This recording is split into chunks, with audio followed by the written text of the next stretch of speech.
चलिए, good morning आप सभी को, नमस्कार। स्वागत है आप सभी का हमारे डेली जीके जीएस क्विज कार्यक्रम में।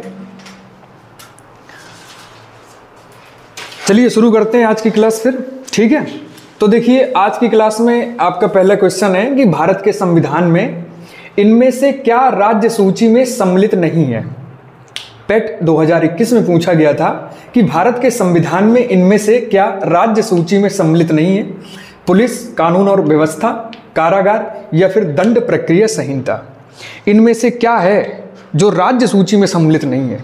तो प्यारे अभ्यर्थियों, आपका सही उत्तर होगा ऑप्शन डी, दंड प्रक्रिया संहिता। सभी लोग इसको टिक करेंगे, दंड प्रक्रिया संहिता को। दंड प्रक्रिया संहिता आपका सही उत्तर होगा। देखिए, आपराधिक कानून और आपराधिक प्रक्रिया समवर्ती सूची के अंतर्गत आता है, जबकि पुलिस और कारागार आपके राज्य सूची के विषय में आते हैं, ठीक है। आपराधिक कानून और आपराधिक जो प्रक्रिया है उसी में आपकी दंड प्रक्रिया संहिता हो गई, ये समवर्ती सूची में आता है, मतलब केंद्र और राज्य दोनों इस पर विषय बना सकते हैं, जबकि पुलिस और आपका कारागार, ठीक है, ये आपके राज्य सूची में आते हैं। राज्य मतलब कि सरकार जो है इस पर कानून बनाएगी, ठीक है। अच्छा, अब देखिए, भारत में जो आपराधिक कानून है, तो भारत में आपराधिक कानून को नियंत्रित करने वाले जो कानून है आईपीसी 1860 यानी भारतीय दंड संहिता 1860, ये जो है ये आपराधिक प्रक्रिया संहिता यानी कि सीआरपीसी, ठीक है, सीआरपीसी में इनका वर्णन किया गया है, ठीक है। अगले नंबर पे देखिए, महाराष्ट्र सरकार ने जेल पर्यटन पहल कब शुरू की। एनटीपीसी 2021 में पूछा गया इसको कि महाराष्ट्र सरकार ने जेल पर्यटन पहल कब शुरू की। देखिए, नवंबर 2021 में, मई 2021, अगस्त 2021 या फिर जनवरी 2021, सभी लोग इसका आंसर करेंगे।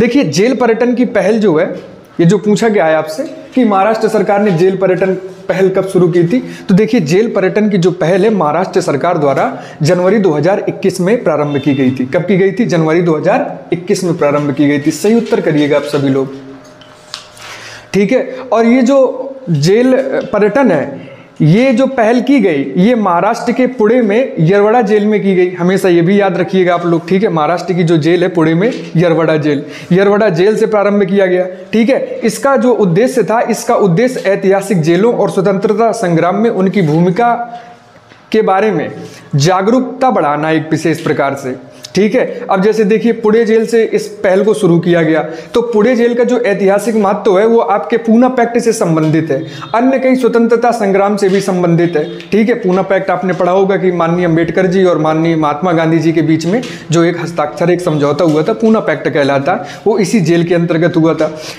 अन्य कई तमाम जो स्वतंत्रता संग्राम सेनानी थे वो भी इस जेल में रहे, ठीक है। तो इसलिए जेल पर्यटन एक सुविधा शुरू की गई है। जेल के जो है तो प्रथम भाग में ही मतलब कुछ पर्यटकों को अंदर जाने के लिए मतलब कुछ ऐसा अलाउ किया गया महाराष्ट्र सरकार द्वारा, ठीक है। तो जनवरी 2021 में इसको शुरू किया गया था। अगला सवाल देखिए, अमेजन नदी किस महाद्वीप से होकर के बहती है। देखिए, एसएससी एमटीएस 2017 में पूछा गया, दक्षिणी अमेरिका से होकर के बहती है। अफ्रीका, उत्तरी अमेरिका या फिर एशिया, किस महाद्वीप से होकर के बहती है। तो प्यारे अभ्यर्थियों, हमेशा याद रखें कि अमेजन नदी पानी के निर्वहन की मात्रा के मामले में दुनिया की सबसे बड़ी नदी मानी गई है। पानी के निर्वहन के मामले में दुनिया की सबसे बड़ी नदी मानी गई है, और ये दक्षिणी अमेरिका की सबसे लंबी नदी भी है, ठीक है। तो देखिए, दक्षिणी अमेरिका की सबसे लंबी नदी भी है, ठीक है। अभी और बता रहा हूं मैं, ये जो दक्षिणी अमेरिका की जो नदी है, ये दक्षिणी अमेरिका महाद्वीप से होकर के बहती है। सही उत्तर क्या है आपका?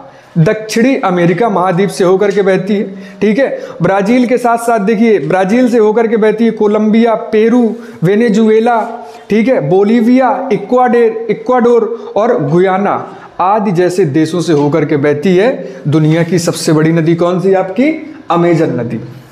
क्लियर हुआ? अगला सवाल देखिए, भारतीय संविधान में संशोधन लाने के लिए कितनी पद्धतियां हैं। यूपीएसआई 2017 में पूछा गया इसको कि भारतीय संविधान में संशोधन लाने के लिए कितनी पद्धतियां हैं। 4, 2, 5, 3, सभी लोग इसका आंसर करें। प्यारे अभ्यर्थियों, संविधान में संशोधन लाने के लिए 3 तरीके हैं, यानी भारतीय संविधान में अगर संशोधन करवाना है उसके कितने तरीके, उसके 3 तरीके। कौन कौन से? सबसे पहले तो ये समझिए कि संसद के साधारण बहुमत से संशोधन हो सकता है, पहला नंबर। दूसरा नंबर, संसद के विशेष बहुमत से संशोधन हो सकता है, ये दूसरा नंबर हो गया।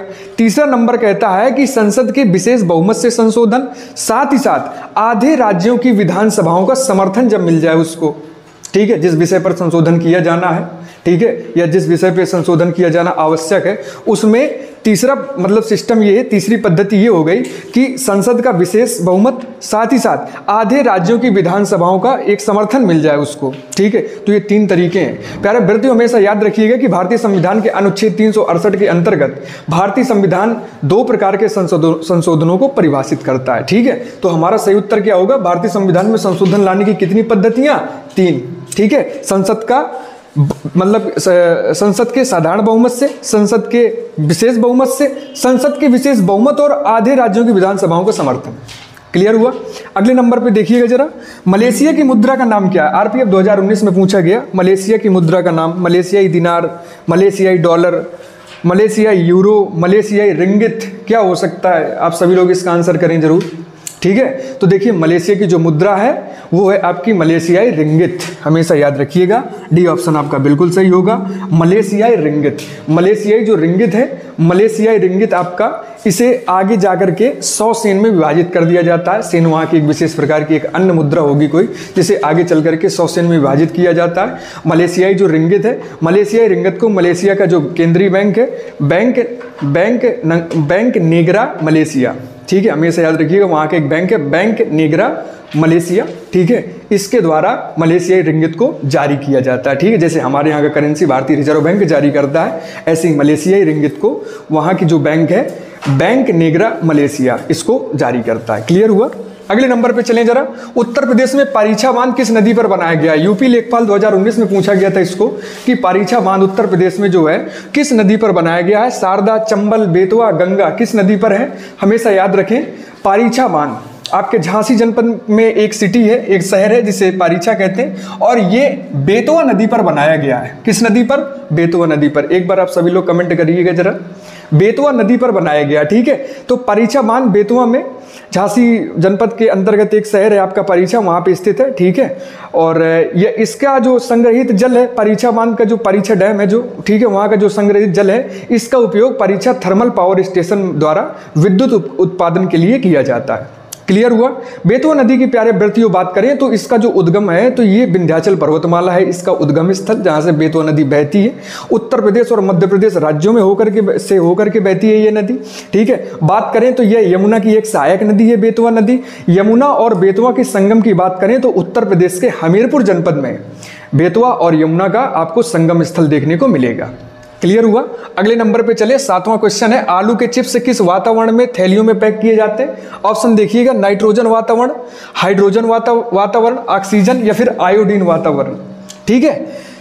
तो आलू के जो चिप्स हैं इनको आपने देखा होगा कि प्लास्टिक की थैलियों के अंतर्गत जो है तो इनको प्रयोग मतलब कि भर दिया जाता है, इनको पैक कर दिया जाता है, ठीक है। उसमें होता है क्या? उसमें नाइट्रोजन वातावरण होता है ताकि चिप्स किसी प्रकार से बासी ना हो और किसी प्रकार से ऑक्सीकृत ना हो, ठीक है। क्योंकि नाइट्रोजन जो है ना बहुत ही स्थिर और अनअभिक्रिय है, मतलब अभिक्रिया नहीं करती, ऑक्सीजन बहुत जल्दी अभिक्रिया करती है, ठीक है। इसलिए जो आलू के चिप्स का जो वातावरण होगा पैकेट का, वो नाइट्रोजन वातावरण होगा। हजारा राम मंदिर किस राज्य में स्थित था? हमेशा याद रखिएगा, विजयनगर साम्राज्य में स्थित था आपका हजारा राम मंदिर, ठीक है। हजारा राम मंदिर जो है 15वीं सदी के शुरुआती दौर में वहां के जो विजयनगर साम्राज्य के जो शासक थे देवराय प्रथम द्वारा इसका निर्माण करवाया गया था। आज वर्तमान में बात करें तो यह हम्पी यानी आधुनिक कर्नाटक में स्थित है आपका हजारा राम मंदिर। करंट अफेयर क्वेश्चन देख लीजिए, हाल ही में सीडोम रक्षा प्रणाली किस देश द्वारा विकसित की गई? इजराइल, रूस, चीन या फिर जापान, ठीक है। तो देखिए, जो सीडोम जो एक रक्षा प्रणाली है, इजराइल ने पहली बार अपने जहाज आधारित रक्षा प्रणाली में सीडोम को तैनात किया। यह रॉकेट और मिसाइलों के खतरों से बचाती है, साथ ही साथ रडार डिटेक्शन और इंटरसेप्टर का उपयोग करते हुए यह एक प्रकार से प्रभावशीलता का दावा करता है, ठीक है। किसी प्रकार की कोई दिक्कत ना हो, इसलिए जो है हवा से हवा में ही मार करने के लिए सीडोम रक्षा प्रणाली को इजराइल द्वारा विकसित किया गया। क्लियर हुआ? और आज के कुछ का लास्ट क्वेश्चन है, हाल ही में परिवर्तन चिंतन नामक पहला त्रिपक्षीय सेवा योजना सम्मेलन कहाँ आयोजित किया गया? तो आपका सही उत्तर माना जाएगा दिल्ली में आयोजित किया गया, ठीक है। मैं आपको इसका आंसर बता रहा हूं, तब तक आप लोग स्क्रीनशॉट ले लें कि देखिए, दिल्ली में केंद्रीय रक्षा मंत्रालय द्वारा और इसके 8 अप्रैल 2024 को नई दिल्ली में उद्घाटन इसका किया गया, परिवर्तन चिंतन त्रिसेवा सशस्त्र दल योजना का। ठीक है, जिसमें हमारे तत्कालीन चीफ ऑफ डिफेंस स्टाफ यानी कि जनरल जो है अनिल चौहान की अध्यक्षता में इसमें नवीन सुधारों और पहलों के माध्यम से भविष्य के मार्ग को प्रशस्त करने के लिए, साथ ही साथ भविष्य के संघर्षों को संयुक्तता और एकीकरण को बढ़ावा देने के लिए परिवर्तन चिंतन नामक कार्यक्रम दिल्ली में आयोजित किया गया। ठीक है, तो प्यारे अभ्यर्थियों चलते, ठीक है, समय का थोड़ा सा ध्यान रखते हुए आप भी पढ़िए। ठीक है, स्वस्थ रहिए, मस्त रहिए। कल मिलते हैं आपसे इसी कक्षा में, तब तक के लिए अपना ख्याल रखिएगा। नमस्कार, धन्यवाद, जय हिंद।